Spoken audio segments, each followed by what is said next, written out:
Hello there everyone and welcome to a new review on the channel. And today we're going to be looking at an older product but one that is still very good, and that is Game by Jermay. This is something that I think some of you are really going to like in the right scenario because of how fair and fun it is to perform, because it does put you on your feet quite a lot and will make you a better magician in my opinion because of how this routine is designed. So having said that, let's roll the intro and get straight into it.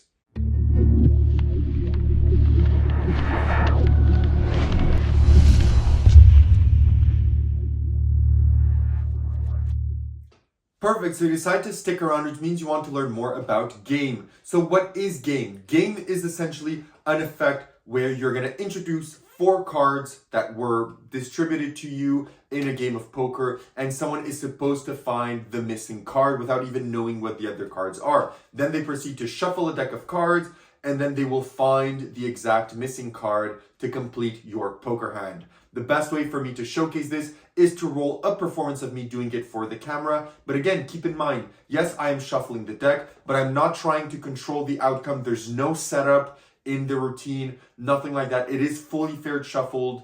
If there was real spectators there, they could wash it on the table. They could throw the deck in the air and recollect the cards. They could do whatever they want.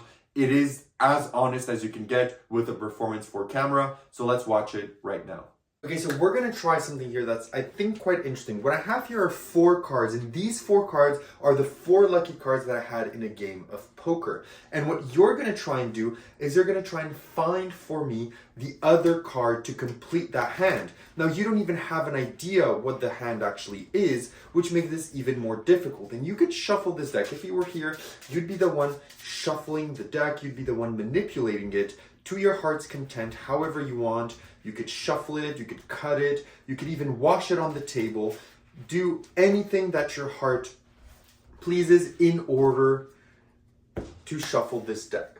Now, what the thing is that this was fully shuffled by you, and you could have had any of these, you could have essentially shuffled it in any order that you want. But I actually want to show you the 4 cards that I had laying on the table. I had the Ace of Spades, I had the 10 of Spades, I had the King of Spades, and I had the Queen of Spades. And if you were to complete a hand of poker with these cards, there's only 1 card missing. And you shuffled this deck and you saw thoroughly that I did completely random shuffles. And the person that would have been here and would have shuffled this deck would have shuffled the Jack of Spades, the only missing card, to the top of the deck. Okay, so you've seen what Game by Jermay is. Now that we know that, where do you buy this, how much does it cost, and what do you get? So you can buy this directly from Vanishing Ink. It comes at a download. It will set you back 30 USD, which is around 50-ish Canadian dollars, 45, 50 Canadian dollars. And what you get with your purchase is a download. The download is around close to around an hour-ish, and you're going to be learning. You're going to see live performances of the effect and then learning all the variations, everything that you need in order to perform this from Jermay. He's going to teach you how to do it with a gimmick deck. He's going to teach you how to set up your 4 cards. He's going to teach you how to do it with a borrow deck. He's going to teach you a ton of variations, outcomes. Everything that you would need to know is brilliantly explained in this download to you. So once you know how the download, the information in the download, you'll be able to perform this without any issue. So the download is top notch. Now let's talk about difficulty. So what is the difficulty of Game? As I've said, it is a fully shuffled deck of cards that is presented to you.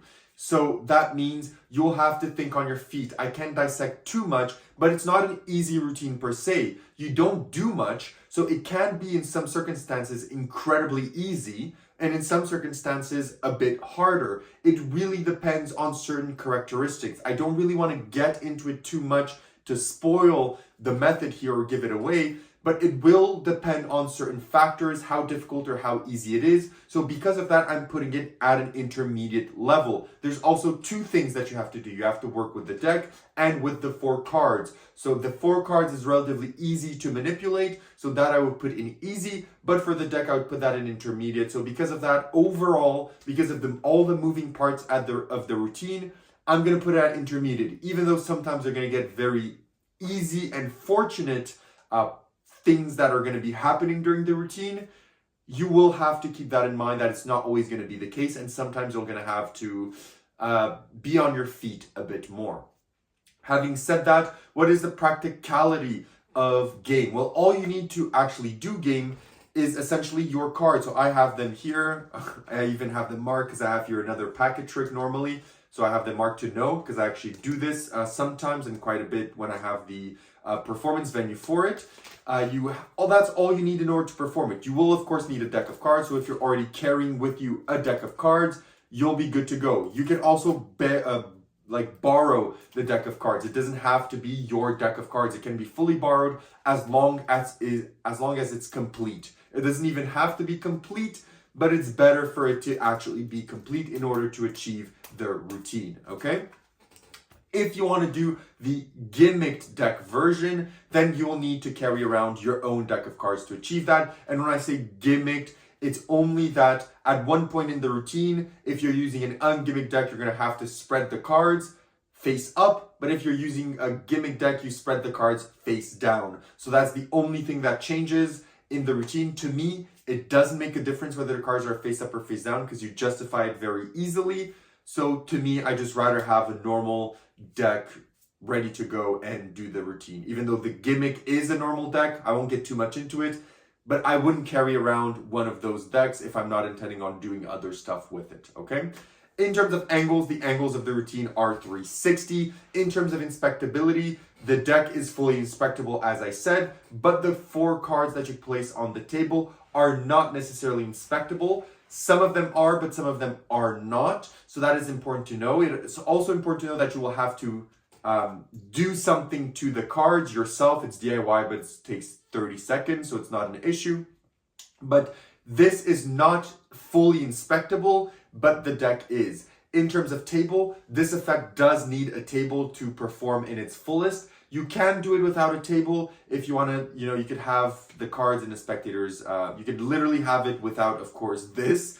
Give it to the spectator in their hand, have them shuffle the cards. You then proceed to do what you need to do, and then when you remove the cards from the envelope, you do what you need to do. And you can technically do it without a table, but I do think it's much more beautiful to have it displayed on the table, have the cards on the table, have the deck spread, have cards whatever selected, dealt. Depending on what you want to do, it's much easier to do on the table. Can it be done standing up? Yes, but it's going to be more difficult. In terms of reset, the reset is instant, and that's pretty much all we have to cover regarding practicality. Let's move into where would you perform this. This is an effect that you would perform, in my opinion, in a sit-down parlor show or type performance. So if you're at someone's house, at your house, at a house party, at a tabled gig. I've had tabled gigs recently, which I've loved. It's let me perform some of the magic that I've been practicing for a long time and haven't had the chance to do in settings like walk around, mix and mingle. So in a table type setting, this effect will play perfectly and it will fool everyone. So it is designed for those type of settings. I wouldn't do this mix and mingle, table hopping at a bar or at a restaurant, restaurant work. I wouldn't do this effect in any of those scenarios because it's not really designed for them. So because of that, it is better for a tabled casual type setting or for a tabled performing environment. Having said all of this, what are the positives and negatives of game? One of the negatives of game is that the cards, not everything can be inspected, okay? That's the best thing that I can say, is that not everything can be inspected. And another negative of game is that you will be in the hot seat for the routine, which means that in certain cases, you're going to have to improvise a bit more than you would need to in order to have this work out in your best interest. And for some people, that may not be worth the outcome of the effect. That depends on you. To me, it's not a problem, but it could be one for you. Now, in terms of positives, the effect is very fun. It's relatively easy to do in most scenarios. The tutorial is great. The thinking behind the effect is great. It can be done, as I said, as long as you have your cards, you can do this with any deck of playing cards, even borrowed if it's complete. It's, very fooling. It's in the hands of the spectator, the entire routine. They get to shuffle everything. They get to play with everything. It's practical, and in the right scenario, it can kill for what it actually offers. So having said all of this, would I recommend Game by Jermay? I think that if you like poker style routines and you do have poker style performance settings where you can do it on the table with a spectator and have, a small moment with them or a small moment with a bunch of spectators, I think this will slay. However, if you are a table hopping performer, this is not the effect for you, in my opinion. So I do recommend it to some type of performance, but not others. That is what I have to say about Game. I'm giving it an 8.5 on 10 because I actually use this and I actually very much like it. So that is why I'm giving it that high of a mark. So having said all of this, if you have any questions, leave them down below. If not, I'll see you all in my next review. Have a good one and bye-bye.